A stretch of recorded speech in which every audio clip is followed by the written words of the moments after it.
Welcome back to the Ride Laugh Podcast. If you love mountain biking, you are in the right place. Picture your last really fun group ride. You're back at the parking lot. The Stoke is high. Everyone's talking about bikes, tech, trail, taints, nutrition. You love bikes. We love bikes. Let's drop in. Sage, how are you? Well, you threw me off there a little bit with the taint, but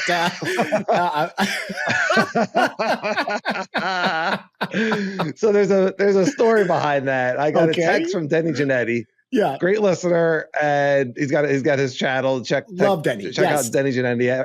Everyone knows Denny Janetti if you've been listening, and he's hilarious. And he texted me. He was like, "Dude, I just had a brilliant idea when I was in the car today.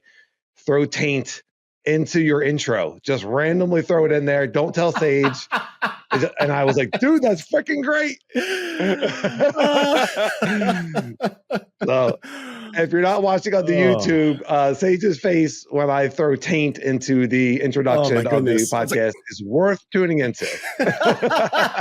Am I awake? Is this the right podcast? Oh boy. Yep. Oh, it actually kind of messed up my flow. Yeah, did it? Yeah. Your flow. Yeah, I totally did. Yeah. I got the intro here in front of me, and I have like in big capital letter taints. And I'm like, oh yeah, that's right. It's gonna do the old taint bit. The old taint. Oh boy. Next time I'll do glass taints, and then we'll do iron taints. We'll just keep it going. Oh yeah. We'll keep it going. I got like a Forrest Gump vibe there. Yeah. Glass taint, fried taint, taint kebab. Yeah, that's right. Taint gumbo. Yes. These all sound gross, by the way. Nobody wants to eat these. I think we should go to a different restaurant. This place is disgusting. Oh boy. Love Dennis. Thank you. That was fantastic. Yes. Off to a good start. Yes. That was good. Yes. Thank you, Dennis. All right. Well, last episode, we were talking about your tires being roached at the bike park, and you were forced to finally put new tires onto that fantastic bike that you have. Yes. And because of the limitations at the bike shop, what was available, you went with the highly regarded Schwalbe Radial tires. Yes. And got some feedback already, but I want to know, now that you've had a couple more rides on them, what's your riding impression? I have to a huge thank you to Jeff Jackson, and yourself for bringing it up, but Jeff Jackson absolutely nailed it. You said that he runs 2 PSI higher, and I had a couple ring dings at Mount Penn, and I was like, this is rim dings. What did I say? I think you said ring dings. I don't even know what that would be. Isn't that a dessert?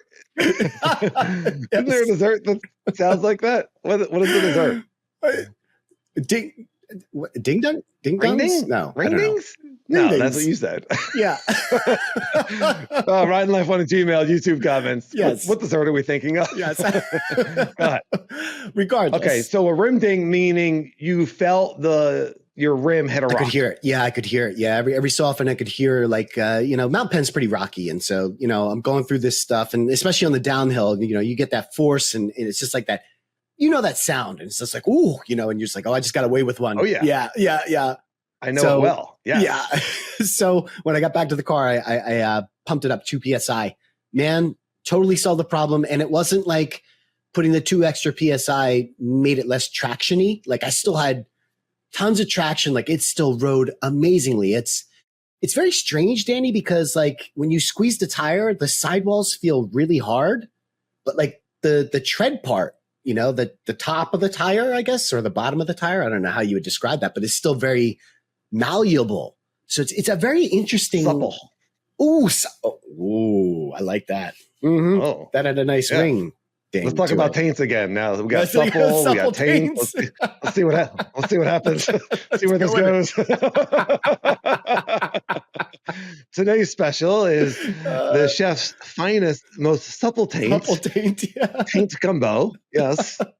World renowned. Yeah. Meanwhile, the wives are like, we're out of here. Yeah. You think the guys want to eat the taint more than the women? I don't think anybody wants to eat taint. No, nobody wants to eat. You know, you know what? You never know. You never know. I've never tried it. Yeah. Unlimited. Yeah. Unlimited I'm sure there's people in the car yelling right now, taint is delicious. These guys don't know what they're talking about. 1 star. 1 star. If we get an Apple review that says these guys were, talking negatively about taint without even trying it, 1 star. Well, we know where that came from. We had it coming. We had it coming. Yeah. Episode 20, season 2. I knew it. Okay.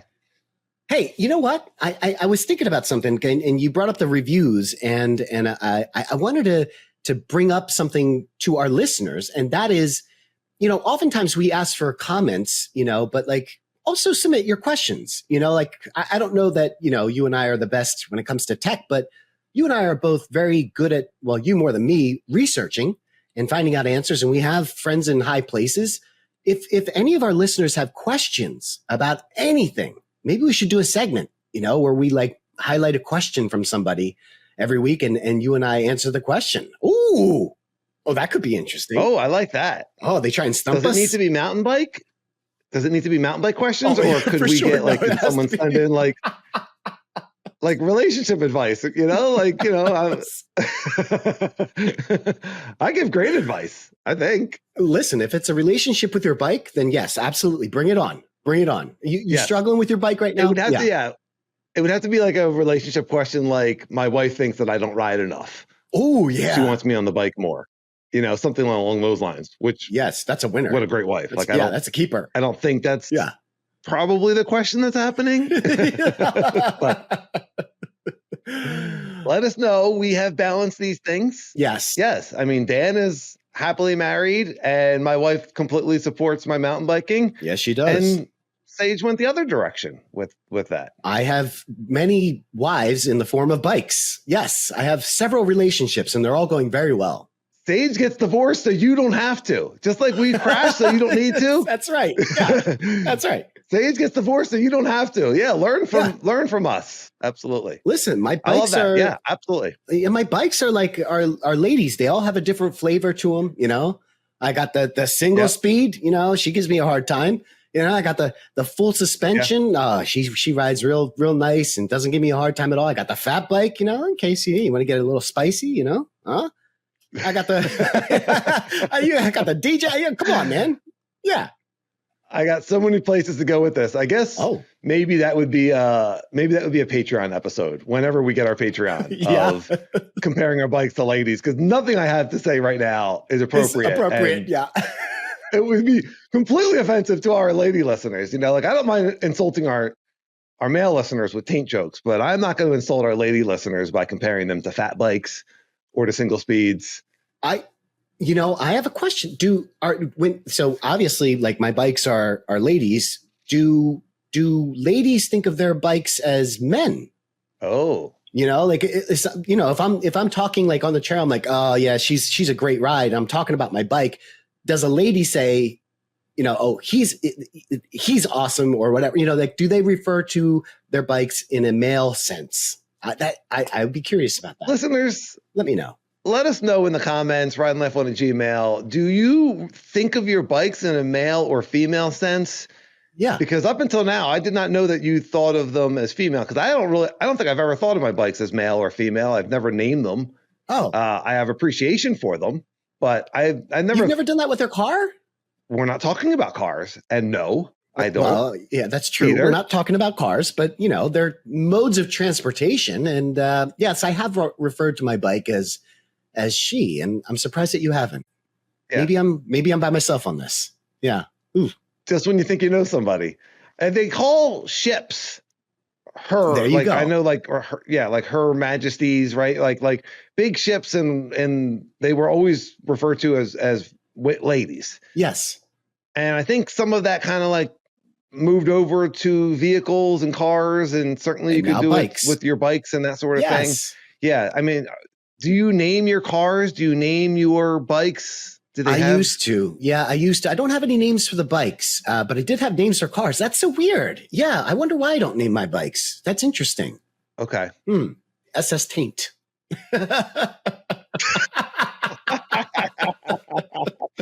You would think the single speed would be the hardest on your taint, but it's actually the the easiest. most gentle because because you're barely sitting. You're barely sitting on the seat. That's right. Yeah. She makes you stand up. Yeah. See, this is not going to go anywhere. This is not going to go anywhere G-rated. Let's move on. I have a question unrelated. Moving on. When do you know that it's time for a new pair of mountain bike shoes? There was a time when I would say like every year we were looking to buy a new pair of shoes. Yeah. And then they just got so expensive that it's like, now we're going to make them last until I know that they're wearing out. God, they're so expensive. Yes, I know. For me, it comes down to, because the sole on the shoes, because you and I are always sessioning, we're walking around, the soles tend to get ripped up. And I gave this tip before that I use shoe glue to repair the soles. So that is not my gauge on when I have to replace the shoe. Believe it or not, it is the smell gauge. When the shoes become unbearably smelly, which takes a really long time for me, that is the time. Yeah. My feet tend not to smell. It's pretty incredible. I'm not a smelly person. Yeah, you told me you don't have body odor. I don't. Right? Yeah, it's crazy. I know. Ladies, it's an Asian thing. Are you listening? Hello? Yeah, no body odor. He cooks taint. You can just see him in the kitchen with the taint. He's unbelievable. Date night is going to smell fantastic, except for the cooking taint. That might smell horrible. I'm not really sure. No body odor. I can't say that, but I feel like in the desert, everything dries out so quickly that my stuff doesn't smell like it anywhere near like it used to. Yeah. Like everything's dry in a couple of hours. Right. So it doesn't stay wet and like kind of ferment that smell.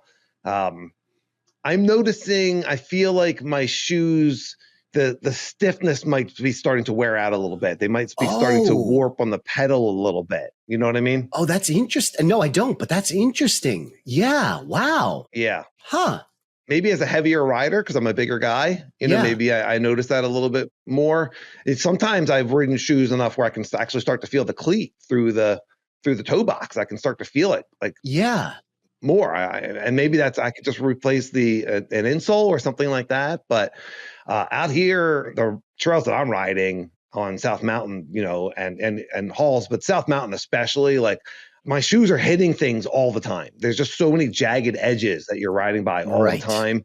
Yeah. It really does take a toll on them. And I feel like I need more of an enduro shoe than a trail shoe because of that, because we like to ride the tech and there's so much gnarly stuff here. Yeah. Yeah.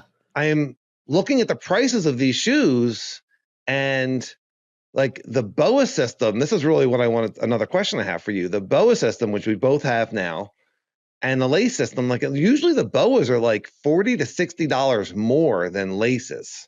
Yeah. Yeah. Is it worth it now that you've been running a BOA? I'm not sure I see an advantage over laces with the BOA. I do enjoy the BOA. It's fine, but I never struggled with laces. So right. You and I had the Shimano's and they had a draw. It wasn't even lace. It was a drawstring. So it's not like you had to tie your shoe. Right. I mean, in terms of quickness, what do they call that?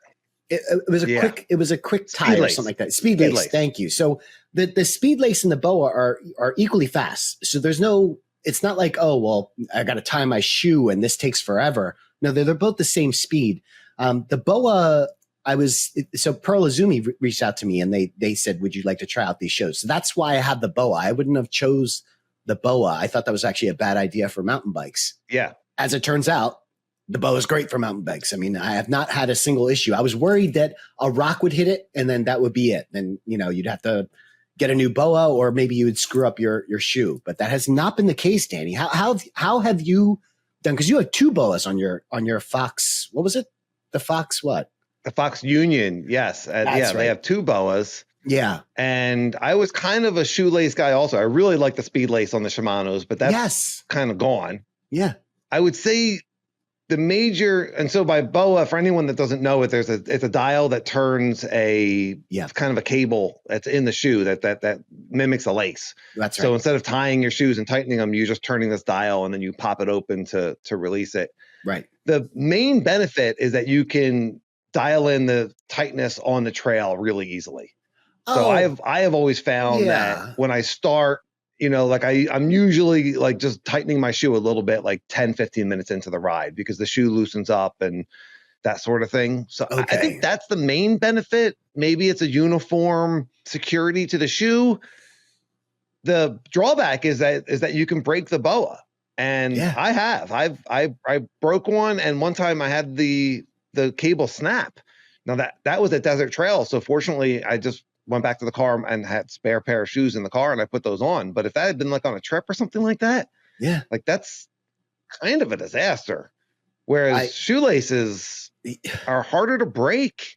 They're not as adjustable on the trail. They're easy to replace. Yeah. I don't want to bash the boa too much, because I do enjoy my boa. But the other downside to a boa that I've noticed is, like, when you're riding in wet weather and my shoe gets wet, I like to typically on a lace shoe, I take my laces almost completely out and I pull the tongue out and I take the insole out. And that way you get the maximum airflow. It's almost next to impossible to do that with a boa, especially with two boas, because the lace there's no way to detach the lace. And so that becomes a lot harder to dry out your shoes. You don't have to worry about that because you're in Arizona, but out here in the Northeast, you know, rain is a part of our rides. You know, you get wet shoes. Yeah. Yep. Yeah. And we're going to have trips to the Pacific Northwest and all sorts of interesting places. Yeah. Quebec. Hello. All these great mountain bike destinations, bucket list places. That's all happening soon, I hope.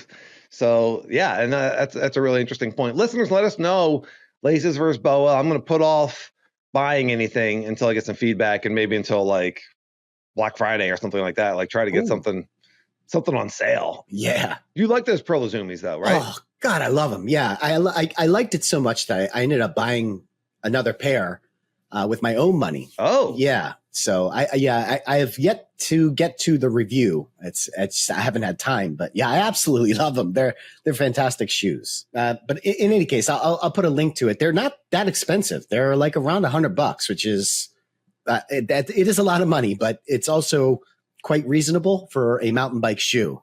With the boa? Yeah. I mean, I'm looking at 220. I'm seeing 240. I'm seeing like it's not right. Yeah. It's not crazy numbers out there. Yeah, it's not right. Yeah. You know?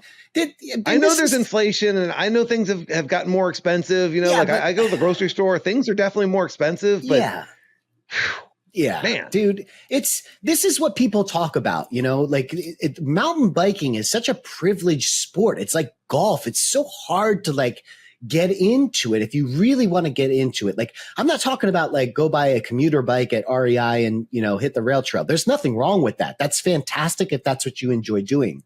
But if you really want to get into mountain biking, the gear is expensive. The bikes are expensive. It's a really high entry to get in. And that does bum me out. You know, it's hard to like share this passion and get stoked for it when I know that you have to spend a certain amount of money to be able to like just walk in the door, you know, and that's a turnoff, I think, for a lot of people. What do you think? This is probably a separate podcast. So Ride Laugh on Gmail and YouTube comments, Sage, and I'll ask everyone else. What do you think if someone were like, hey, I like this, I want to buy a bike, I want to get the gear, I want to get into it, but I have a budget. What is the minimum budget to get a good bike and gear? Like, how much do you think someone should have? New or used? Well, we don't want to, let's say new. Let's say new. Okay, let's just say buying everything new.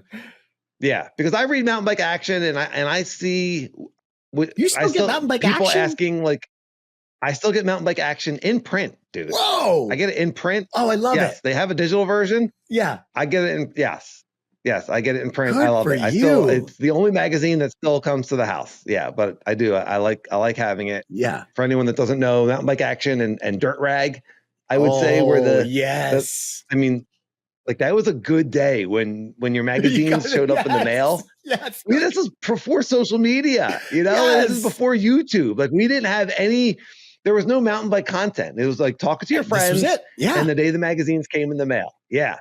Yeah. So I still support them. I love mountain bike action. They've been there from the beginning. They have got a ton of history. I think their reviews are great. You can check them out digitally. If you're a member of IMDA, you can get like a free subscription, but support them. Go on their website. They have lots of reviews. I think they're great. But they have questions and answers, as part of their in the beginning of the magazine. And every other episode is someone saying, what's the cheapest I can get in on a full suspension? What's the cheapest I can get in on a hardtail? What's a good entry level bike? And so I still see some of these suggestions that they make, and there are some pretty affordable options. Yes. I mean, but what's affordable mean? It's not like buying a basketball. It's not like going to play it against sports and getting a basketball. I mean, but so I have a number in mind. Yeah, I think for what's your number? So for a hardtail, I think you're looking at least 16, maybe 1800. For a full suspension, at the bare minimum, you're closer to that $3,000 mark. And this is for aluminium. We're not talking like crazy aluminium. What are you British? Oh, aluminum. Aluminium. Hello. I know my French is bad, but yeah, I mean. You got a cup of tea over there? Aluminium. Hello. Where did that come from? Yeah. Where did that come from? All right. I know. Good Lord. Yeah. All right. Cheers. Aluminum bikes just so everyone knows. Aluminum bikes are much cheaper than aluminium. I believe aluminium is much more expensive. You have to pay the conversion rate. Yes, they got to ship it over here from Britain. Yes, absolutely. Yes. Yeah, I'm 1,600 for hardtail, and I think you're closer to that $3,000 mark for a full suspension. And then, as we mentioned on the podcast last week, you still have to buy gear. You still need to buy a helmet, another grand, shoes, grips. I don't know if I'd go another grand, Danny. I mean, you're probably looking at another $300, $400. Helmet, shoes, grips. Yeah, you don't need grips. You could just really go with the. Now, let's say $100. Chamois cream. Oh yeah. Mm-hmm. Got to budget that chamois cream. Yeah, I don't want you to have a bad experience with that taint. Gonna ruin that taint before we make our gumbo. That's right. Gumbo. I can just see that the chef is being like, "Oh, this is the taint of someone who's been riding their bike without chamois cream for way too long." Yeah, like I can't work with this. A leather taint. No iron taints, please. I told the guys that no iron taints. I told them 1,000,000 times. I only cook with supple taints that have been chamoised up, creamed up, pre-cream. Oh my gosh. Oh, dude, you're paying extra for that. This is really gross. This is really taken. The taint talk was never like it was never great, but now it's really taken a turn into like really gross. You went like Ratatouille on me, man. It's crazy. Yeah, you're like Chef Danny over here. Oh man. I would say I'm going to go with $4,000. I would think, What? You're talking about $3,000 plus, and then plus your gear for full suspension. I'm assuming for full suspension. Yeah. Okay. Yeah. I would say 2,500 on the absolute shoestring budget. You could do it for 2,500 if you're getting all new gear. Hold it. You started with 4,000. Yeah. Oh, 2,500 for hardtail. Oh, you crazy. Yeah. No, you can get them cheaper than that. You can get like 2,500 all in. Helmet. I guess you don't need a bike rack. Hopefully you maybe could fit it in your trunk, but yeah. No, I think you're a little bit high on that. Maybe my number's high. 4,000 is definitely high. Okay. And 25 seems very high too, but. So your number's 3,500. You think I'm off by 500? No, I'm saying 16 for a hardtail, and I'm saying about 3,000 for a full suspension. I don't think you need to spend too much on gear. Initially, I was like, oh, you got to replace the clips and you have to put grips. And no, when you first get a bike, like I didn't change any of that. I remember my first mountain bike. I didn't change anything for a while. I just kind of rode the grips and because I didn't know any better. I was just like, oh, this is what it is. So you really just need a helmet. That's what, $80? That's it. Well, and pedals. Oh, they don't come with pedals. That's a good point. Yeah, that's right. Yeah. That's right. Yeah. Okay, so you'd have to buy pedals. But you can get flats for $20, probably $50 to $80. Yeah, something cheap. Yep. Okay. I guess the problem is if you like it, you're going to want to spend a lot more money. I mean, it's really just getting you in the door, and then you're going to want to end up most likely spend a lot more money. Though I've seen shredders out here riding like older bikes and single speed bikes, like Dustin on that single speed full suspension bike. Like he's like, I break too much stuff, and so you can make it work. Yeah, absolutely. Absolutely. The bike industry wants to tell us that getting the new bike is going to make us a lot better. And I don't know I think there's some truth in that, but how much truth, and that, again, that's probably a separate podcast. We talked about last week, like geometry and then, contact points, tires, saddle, grip. Right. But if you have the right geo, if a bike's a little bit too heavy, then you got to get stronger, but. Yeah. I don't know that stuff actually makes a big enough difference. If you're not racing, like it really doesn't matter. It's how it makes you feel. And you don't know what you're missing until you've had it. Now that I've had carbon bikes, like I can't go back to aluminum frames. Like I really enjoy how light the carbon is. And I know it doesn't make me any faster. I know it doesn't, but it feels like I'm going faster, So it's like, I don't think that it makes a difference for the average rider. If you're a pro downhiller, if you're a pro XC racer, even if you're not pro, but like you compete in this and this is what you enjoy doing, then absolutely. Every second counts, but you and I aren't riding for seconds, we're riding for high fives. That's it. All right. Excellent points. You got a couple things in there that I think we got a couple points in here to bring up for future podcasts for sure. Yeah. And you even said a few things right there that I was like, oh, okay, I want to dig into that a little bit more. But if we don't keep moving on, and we got some great comments this week, and if we don't keep this thing moving, then it's going to be a 3-hour pod. And hey, I don't know who wants that. Ride Laugh on a Gmail. Somebody wants it. Put us on. You you're road tripping. You got a long drive, to get to the trailhead. Yeah. Put on the 3-hour episode. All right. Season 2, episode 18, Ride Aggressively Centered, Mountain Bike Braking Secrets and Positive Self-Talk for More Flow.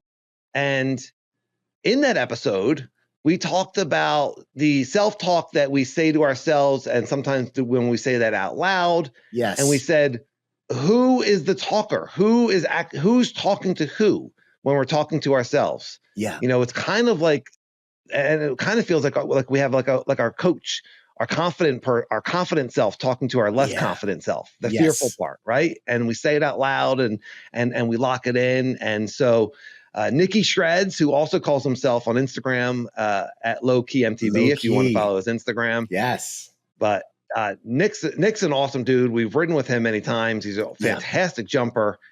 I didn't know that he had this level of insight, but what he had to say, I thought was just really, really cool. And so go and read all the comments, because Nick has 3 separate comments, and I think they're all really good. They're all gold. Yeah. I'm just pulling part of one here, and he says the talker, quote unquote, is the version of you that already has the future dialed, who knows you're capable of it and is trying to bring you to their level, just as your riding buddies do when they're cheering you on. Our inner thoughts mimic our daily life experiences. The way we talk to ourselves, the actions and prejudices we perceive are all shaped around our life experiences. And when we cheer ourselves on, we're creating another riding buddy, quote unquote, in our minds to help motivate us. I love that. Absolutely love that. And I actually think this ties into, and you and I talked before the podcast, so it's a little bit unfair to our listeners, but I know that you had a crash. And you had been saying one of the things that you do is you tell yourself that you're a pro mountain biker. That's how you visualize yourself, and that's kind of what like Nick is saying is like this future you that has already completed this is encouraging you to move forward. And I love that. I absolutely love that. And how this relates to the crash that you had is, what level rider are you picking when you're visualizing yourself doing this feature? And I know that you had told me that you say pro level rider. Is there a downside to going too high? Oh, I thought you were going to say maybe I'm too low. Maybe I picked one of the pros that's like barely ever winning. Oh, just hanging on by a thread. Yeah. Like maybe you want to be a little bit more specific, because the pro that you're picking, you may be riding like that person. and you're just, neither of you are very good. It's always coming in last. They picked the wrong pro. Benoit. Oh, Benoit. You're not. It has to be believable. And you're absolutely right. It has to be believable. Part of you has to be able to believe that I am capable of being this, and maybe I'm not this now. We talk about this in jumping a lot because we both felt this. Yeah. Where we just say it out loud, I'm good at jumping my mountain bike before we ever knew how to jump. And so you have to be able to believe it. And I want to get to a level where I'm confidently riding everything. Yeah. And feeling good and not falling. And when I think pro level, I think about watching all these YouTube videos where these guys are sending it on huge features and with speed and perfect balance and, and just being able to do all the things that look like so much fun. When I watch those videos of people riding gnarly trails or super steep slabs or huge drops, it's like, that looks so cool. I want to be able to do that. So I think what you're saying is absolutely right. We need to be able to believe it. And what I was saying to you as when I had this crash, and I'll explain more about that later, but I came out of it like, why did this one happen? Because it was really kind of the trail kind of fell apart under me. It wasn't necessarily something that I did wrong. Right. Though I will point out that AJ and Vaughn were in front of me and did not crash. So certainly could have, it was certainly rideable, Yeah. But I was like, what, and I really hurt. I got a new scratch on my elbow and it really hurts and it's really annoying. And I'm driving home and I have this new wound on my forearm and it really hurts. And I'm like, what is here for me? What did I really need this? Like, universe, come on, and we talk about like everything happens for us and how hard that is when we get hurt.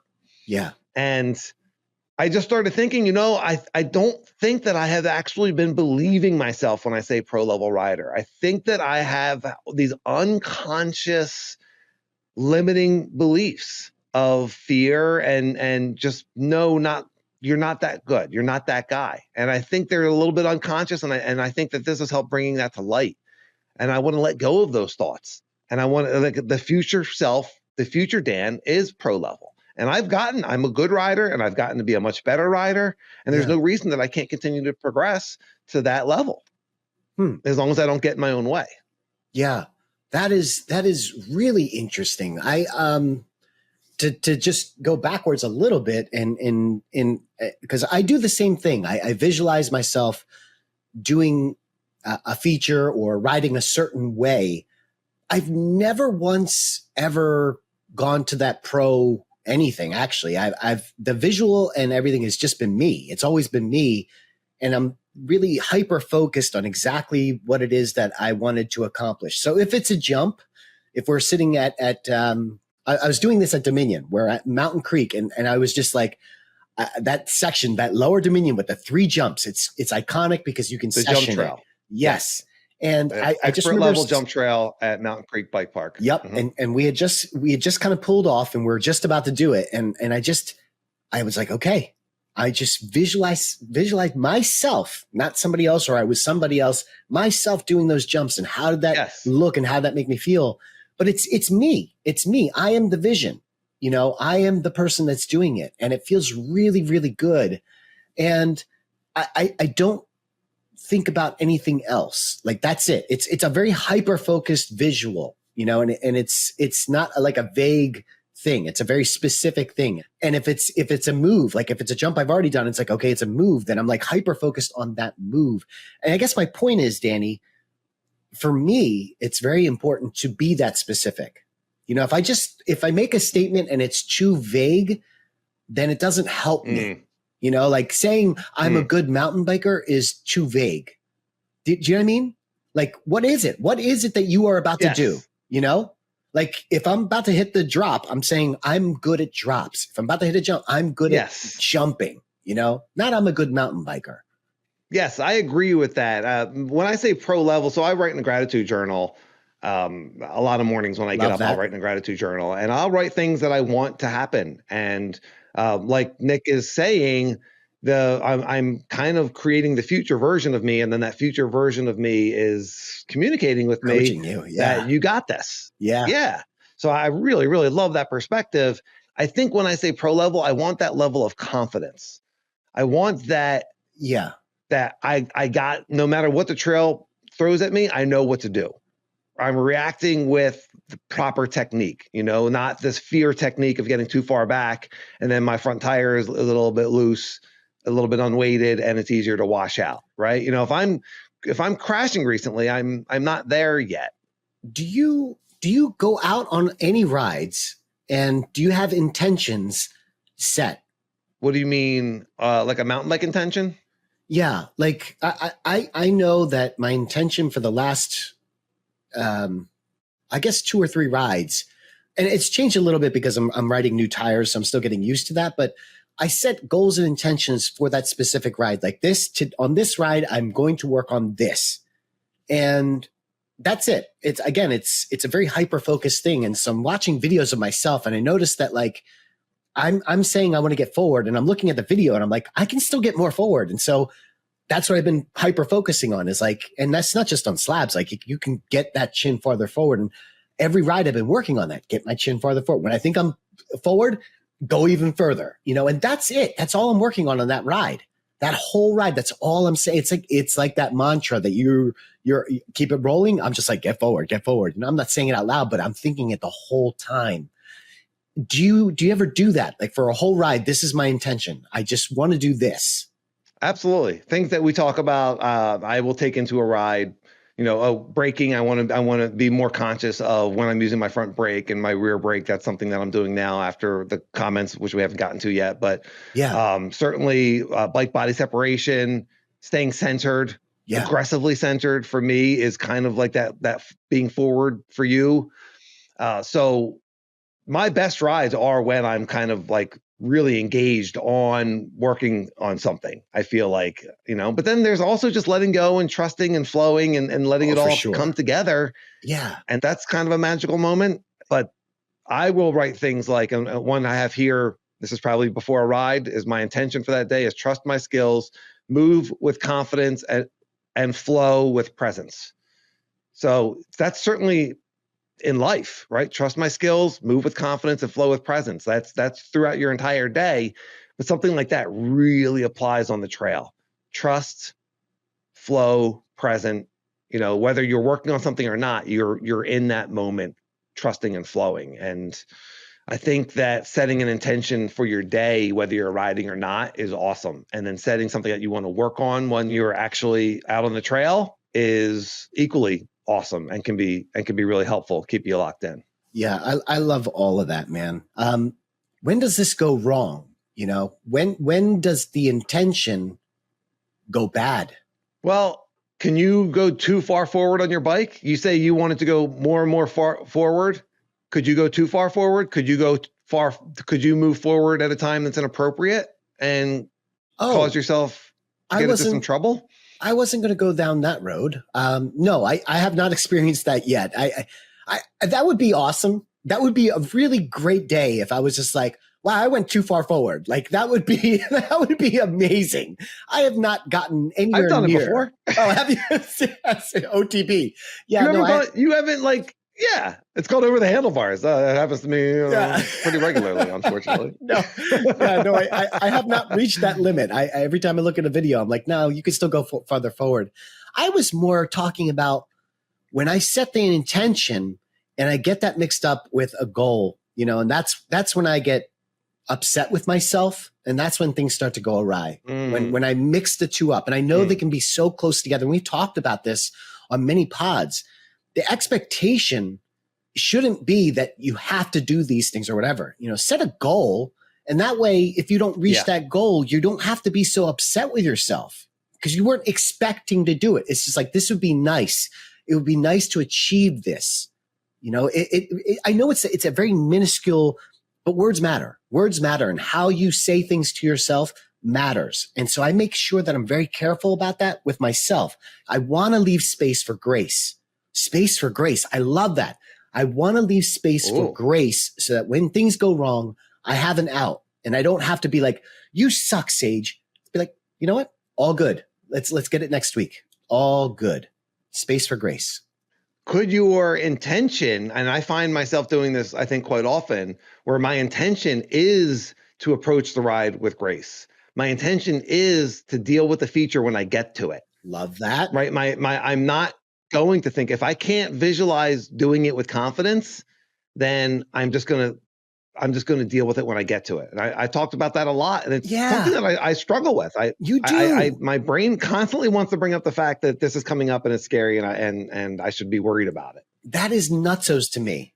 Mountain biking and in life, by the way, right? A bill's due, a big call, something at work, something with your spouse or girlfriend or boyfriend, like an argument that, so it's like, oh, we gotta talk later. Yeah. Right. And then you got to go through your day until you get home. Like, oh crap, and it may not be anything. It might just be like, oh, I just wanted to talk about vacation coming up. Yeah. No. Yeah. It's funny, Danny, because I can't do that with my life, but in mountain biking, I never do that. I never get like stressed out and nervous. I've heard you, like we are riding up to the bike park and I can, your talk is like, I'm so nervous about this, or I can hear it in your voice. And like, I'm just like, I can't, I'm like, what? Like, I'm not even thinking about that, I know. It's crazy to me.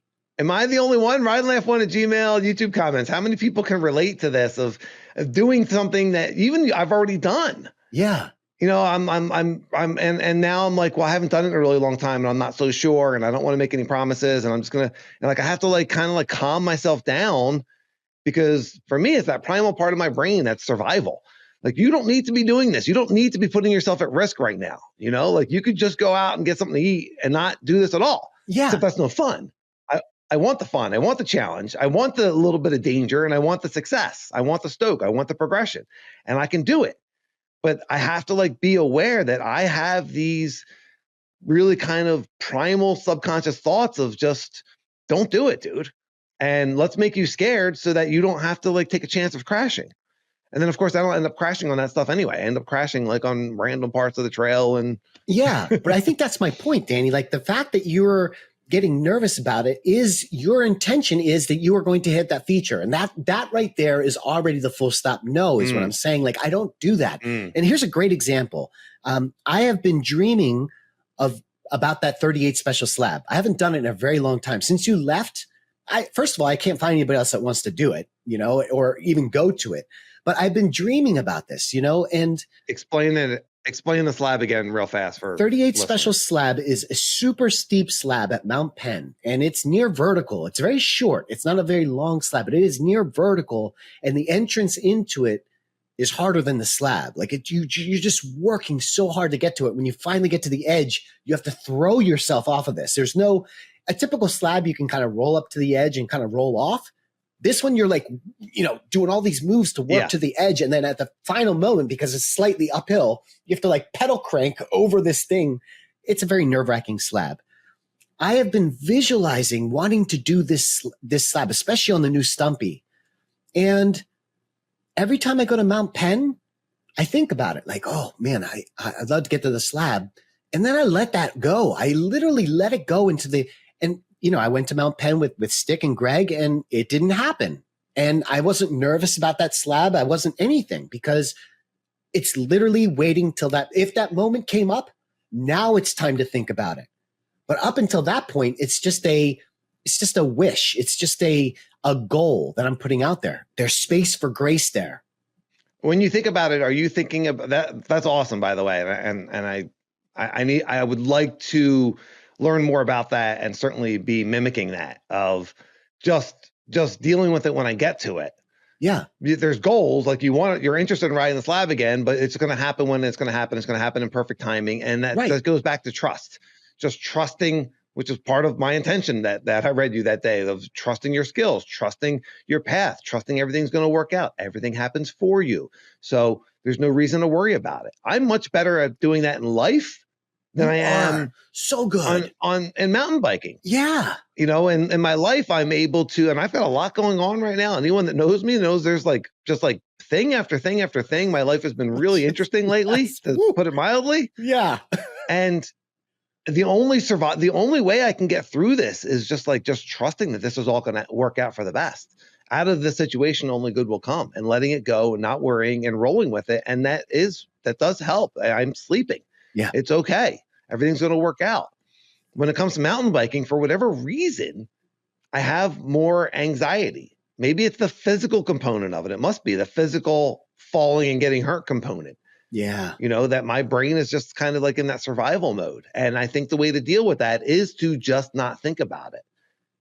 Certain things I want to do next time I go to South Mountain or Halls or wherever we may be, just let it be what it's going to be. So many times I've thought about like a feature and then we don't even ride that feature. I mean, I would do rides with you at Mount Penn where I'm thinking about like certain features or 38 special. I know who's going to want to ride it. And then the ride ends and you were like, no, we didn't get over there today. I didn't feel like, blah, blah, blah. And I'm just like, yeah, but I was worrying about it for 2 days, man. That's my point. Yes. So much wasted energy. It is so much wasted energy and it doesn't do us any good. Let it go. Let go of the worry. God.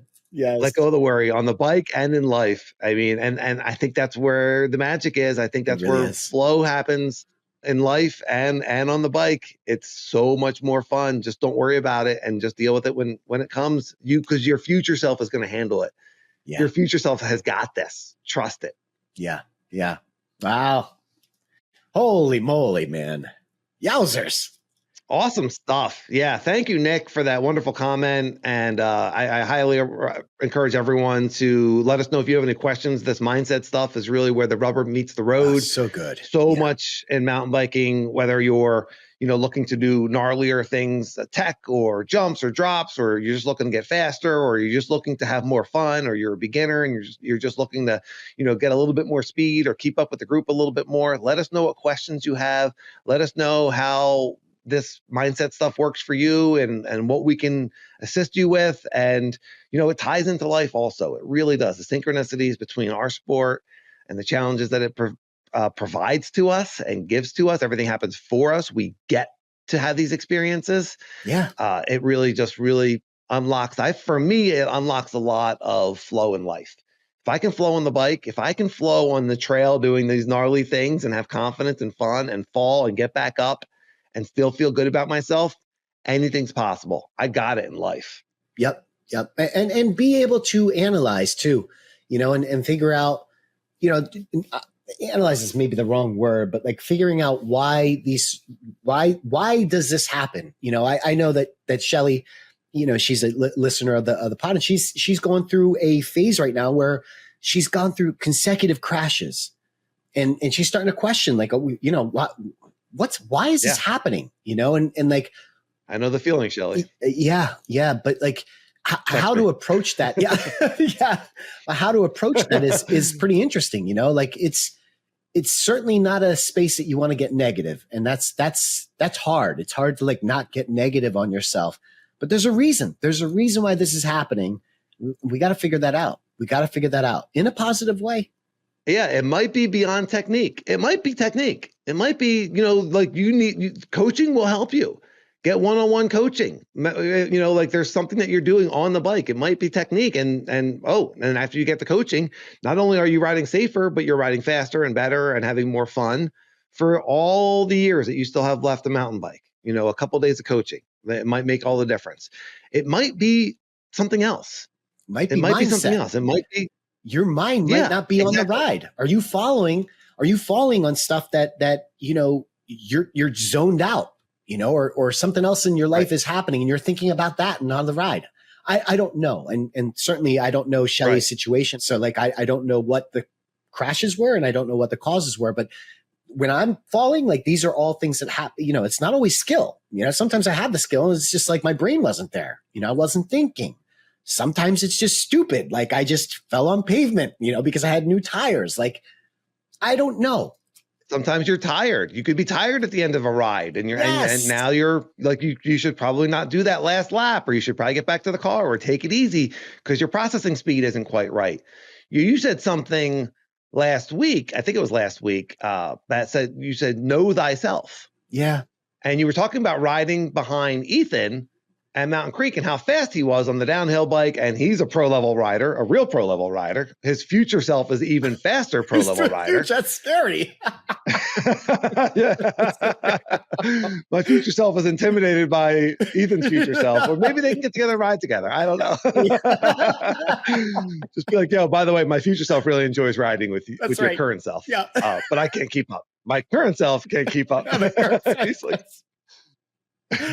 Oh boy. So know thyself. And while we can't speak for Shelly's crashes because we don't know exactly what happened, I could speak to my crashes. And I washed out on the Old Man Trail I was riding behind Nathan and Chris and Jeff on the Old Man Trail and Dustin, and they were flying. Maybe I was going a little bit faster than my comfort level. And then I was riding down mine and I was following AJ and Vaughn, who are really fast and they know that trail really well. Oh, yeah. And we were having a blast, but they are really fast riders. And I was like right on AJ's or on Vaughn's tire and probably didn't give myself enough processing speed, was definitely going too fast. So know thyself. Like, just because I'm going behind these fast guys, these fast riders, doesn't mean I have to keep up. Ride at your pace. Ride where you're going to have fun and still be in your safety zone. Yep. Comfort zone. And by the way, that may sound limiting, but it's not limiting. It's not limiting to say, I'm not at this level yet. There's that key word again. It's the yet. We're not saying that you can't ride like Vaughn and AJ or like Nathan. You're just not there yet. So trying to push yourself in that moment to try and keep up because you think you should be there is the wrong approach. Right. You know, it's a very small difference, but it's a big difference it's a small difference that makes a big difference. I don't know if I said that correctly, but you know what I'm saying. The key words there are should. If should is in the sentence, then you're on the wrong track. Yep. That's right. I get to follow these guys. I get to see if I can keep up. Yes. But grace. Space for grace. If you can't keep up, then okay, take it easy. Yeah. Because we really want to be flowing with what we want to be doing, following our passion, following our excitement. This is fun. This is exciting. Not, I should be able to keep up with these guys for what? For what? So that you can get to the bottom and they think you're fast. Now you're doing it for them. It's ego. Trust, by the way, they don't care. Like, this is all getting wrapped up into ego stuff. Yeah, it really is. It's getting wrapped up into your ego stuff. It's not the real you. It's not the one at the top of the trail or the top of the drop that's giving you the advice. Yeah. That's going to say you should be keeping up. That's not your true self. That's not your future mountain bike pro self. Yeah. That's the actual, the person who's asking for the advice. That's the version of you that might be a little bit confused, that we want to be able to, it's okay. It's okay. And let's let those thoughts go and let's listen to this higher version, this intuitive version that feels more real and provides grace. And there's just, it's a fine line. It's really hard on mountain biking and in life when we can tap into that intuition. And there's like these two voices, we're starting to talk about some like kind of like spiritual stuff here, but I think most people can relate. I think they can, especially in mountain biking. I love it, Danny. I love it. All right. Mountain Bike Gratitude of the Week. Would you like to get us started? I have a great one, and it's short. And we were talking about this right before we started the recording, and I got to mention it. I got to mention it because I every so often I get together with Anthony, and he's always asking about you and Anthony, your non mountain biking, my non-mountain bike friend. Yes. And you're allowed one, and you chose Anthony. And I chose Anthony, and he should be very honored. By the way, this has been my gratitude before, but it really. This past couple weeks has been rough for me. I've been going through some stuff, although you've been going through a lot of much more harder stuff. But I'm going through some stuff as well. And, I talk with Anthony, and it's just, I keep forgetting how special this pod is. And I'm so grateful that no matter what's going on in my life, even though you're, 2,000 miles away, I don't know what the exact mileage is, but like, I love that I have this built-in 1 hour that I get to spend with my best friend, every week. And I'm so grateful that we have that time. I'm grateful that our time together is benefiting others, and this is helping a lot of other people. But selfishly, man, I love you. Yeah. And I love that we get to do this, man. So that is my mountain bike gratitude. It's a lovely gratitude. I love you too. I am super, super, super grateful for this podcast, for everything, the feedback that we get from our listeners. You know, that's all great. It's icing on the cake. We would be having these conversations anyway, most likely, but it really forces us. Yeah, but it really forces us like once a week to get together and talk about mountain biking specifically. Yeah. And the fact that people enjoy our banter and our relationship is just awesome. So that's a plus. Hopefully we get together. And, you know, I put in my gratitude journal, pro level mountain biker. That one's, it's going to happen. Whatever that level that pro is, you know, even if I'm the slowest one. But I also write down riding and hanging out with Sage more than ever. And I'm looking forward to that one happening as well. And I feel good about it. I do. I feel good about it. Yeah. So my mountain bike gratitude of the week has to go to AJ and Vaughn, who were there for my crash. It had rained a ton here in the desert. And when it rains in the desert, they call them monsoons, but it's just like, you know, the water has no place to go. And the desert floor is so hard. It's so not used to water that you just get all these rain ruts. And so we rode the day at Halls. We rode the day after one of these like huge rainstorms. And there was ruts, and they look like, some of them look like fault lines. You know what I mean? Like the earth had just opened up a little bit.